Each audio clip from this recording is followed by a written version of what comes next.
Vale.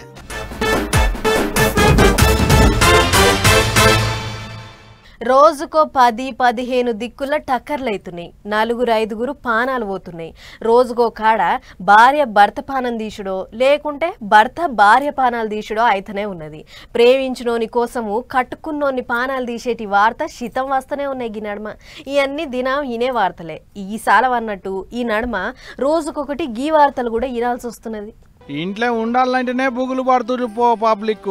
అందుట్లో వంటగదులు ఉండాలంటే ఇగింత ఎక్కువనే. ఎందుకంటారా పేలేటి అని వంటగదులనే ఉంటాయి. మళ్ళా గ్యాస్ కుండలు ఫ్రిడ్జ్లు ఎప్పుడు ఏది వెళ్తుందో ఎవరికి తెలియదు.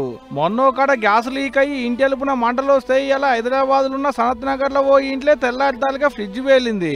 ఇల్లంతా మాసి ఆగ చూడూరి నల్లగా మసి కమ్మింది ఇల్లంతా.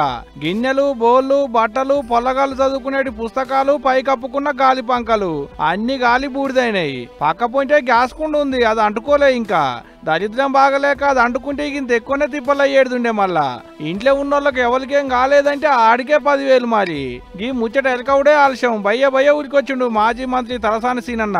ఇంటి వాళ్ళను మందలిచ్చి ఇంట్లో సామాన్లు తగబెట్టుకునేందుకు అక్కడికొస్తాయని ఓ 50,000 రూపాయలు సాయం చేసిండు కూడా. ఇక ఏం చేస్తారు, ఇంట్లో ఉన్న సగలం ఖరాబాయే. అందుకనే ఏమేం పోయినాయి, ఎంత ఆగమైంది ఏందనేది లెక్కలేసుకుంటారు. ఇల్లంతా సగబెట్టుకుంటున్నారు గా ఇంటోళ్ళు. మళ్ళా ఉండాల్సింది కూడా గా ఇంట్లోనే నాయ. మరి ఇక ఇప్పుడు ఇది చూసినాక ఉండలేక చెప్తున్నా. ఇంట్లో ఉన్న ఫ్రిడ్జ్లు వాషింగ్ మిషన్లు కరెంటు హీటర్లు ఫోన్ ఛార్జర్లు గ్యాస్ కుండలతో జరంత పైలంగా ఉండేది. ఎవరికి ఆచారం ఎట్టుంటుందో ఎవరికి తెలియదు, కానీ మన జాగ్రత్తలో మనం ఉంటే మనకే మంచిది. మళ్ళా